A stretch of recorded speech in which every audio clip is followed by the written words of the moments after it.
So this iPhone came about 5 years ago and still one of the best iPhones Apple has made. It's not the greatest, obviously. We're now like 5 years further down the line and Apple released a better version of this iPhone. But this was the first iPhone without a home button that has an edge-to-edge display and came with this iconic notch. And furthermore, it was like heavy if you compare it with the iPhone 8 and even the iPhone 8 Plus, this iPhone felt very heavy in the hand. Now, 5 years down the line, we have the iPhone 13, and I thought to just compare the two next to each other if you are on the fence of buying one of these iPhones and all of that. So before we start, I would like to ask you to like this video, subscribe to this channel, that helps me a lot, and let's dive right into this video. So when Apple released the iPhone 10, it just came in two colors, the silver one and the black one. The iPhone 13, on the other hand, has like about 5 colors. With recently added the green one, but we have also the blue, as I'm holding right now, the pink, the starlight, the midnight, and the red colors. And you might be asking, well, I have way much choice when it comes to the iPhone 13 than the iPhone 10, but I mean, the less choice you have, the better decision you make. Black and silver are just two colors that are used most in most electronic devices, and we didn't complain back then about the scarcity of those colors. Now we have like 5 or 6 colors and still we don't know which one to choose. So maybe it's not a bad thing to have just 2 colors to choose from. But if you are someone who likes to identify himself with a variety of colors, then the iPhone 13 is definitely something for you. But that's not something most people look at. I mean, if I'm buying an iPhone, that's not the first thing I'm looking at. First thing I'm looking at is obviously how good that battery is, how good that camera of that iPhone is, and if it has a good enough processor to manage heavy tasks such as gaming and watching 4K videos. And both iPhones are kind of good in that, whereas the iPhone 13 obviously is much more faster. It has a powerful CPU than the iPhone 10. If you don't have the money to spare, then definitely just go for the iPhone 10. It will serve you a lot. You can do all kinds of things with it, like sending emails, watching videos, even playing games without worrying about missing on battery. But the thing is, this iPhone's not available anymore at apple.com. You need to look at it at an authorized reseller or on a marketplace. And with that, if we go to the battery, most of the times those batteries and the battery health of that iPhone is around 80%, which is something not good.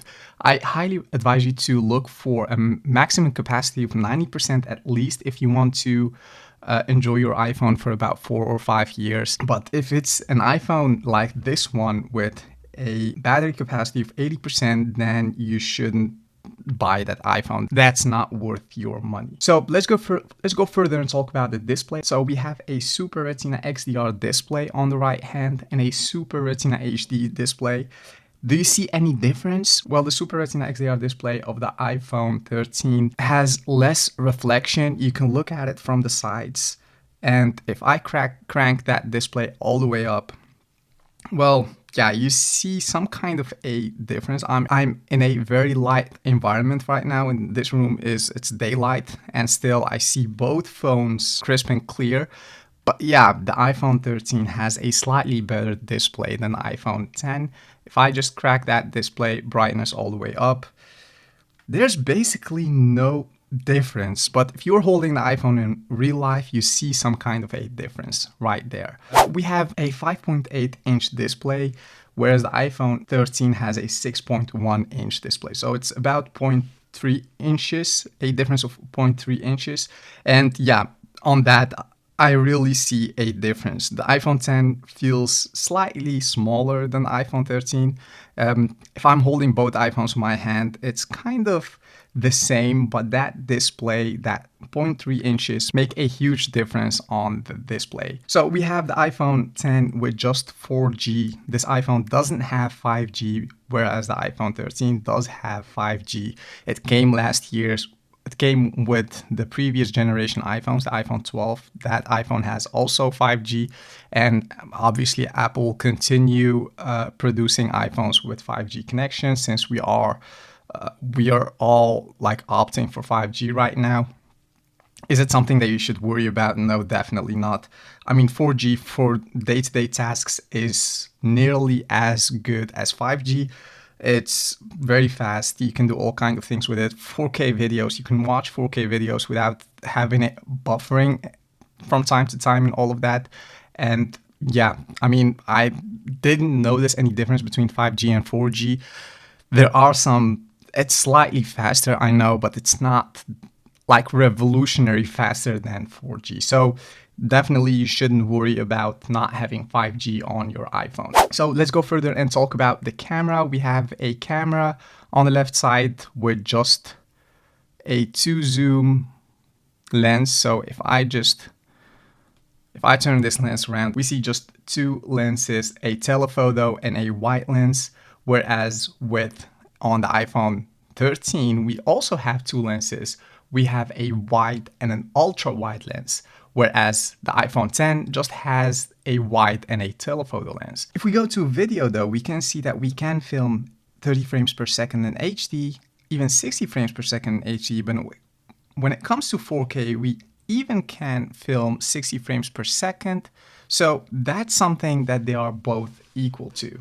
The difference though is that we have a option which is called HDR that makes colors look more beautiful on camera and stuff. And the iPhone 10 doesn't have HDR, is not HDR compatible, whereas the iPhone 13 is definitely HDR compatible. So that's something that you should decide for yourself. Are you someone who's filming a lot? Then definitely just go for the iPhone 13. Do you just want an iPhone that can film like decent videos at 4K, 24 frames and even 30 frames per second? Then yeah, the iPhone 10 is just perfect for you. There's something though that I miss on the iPhone 10. Obviously, it wasn't at the time when they created this iPhone, which is MagSafe. I find myself using MagSafe a lot when it comes to like riding in a car and just attaching your iPhone to a MagSafe connector, or even to a MagSafe dock, such as this one. I just put my iPhone right there and it starts charging without me thinking about that. So that's something you should think for yourself. Are you willing to spend that few extra $100 just to have MagSafe? I would do that. But once again, if you are on that budget, then just keep it at the iPhone 10. You can charge your iPhone wirelessly on the iPhone 10, but it's not that great. It takes ages before it's fully charged. So if you have an iPhone 10, just use that lightning port to charge your iPhone. And that's actually basically it. If I can just give you a final verdict, definitely, yeah, obviously the iPhone 13 is way better than an iPhone 10. But if you are on a budget, then you can just do it fine with the iPhone 10. I believe Apple will just continue building software for this iPhone 10 until for about 5 years before it stops. If we look back to the iPhone 6, for example, now there's no iOS update for that iPhone.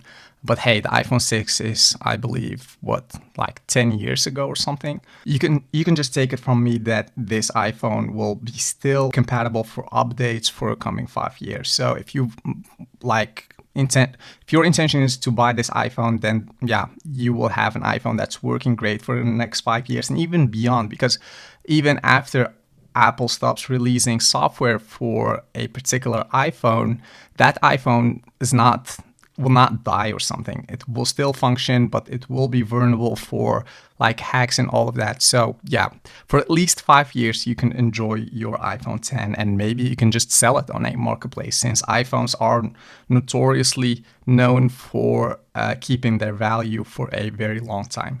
Yeah, so that was my 2 cents about this iPhone 10 and iPhone 13. I hope you've liked it. Like always, don't forget to subscribe to this channel, like this video, and I'll see you on the next one. Bye.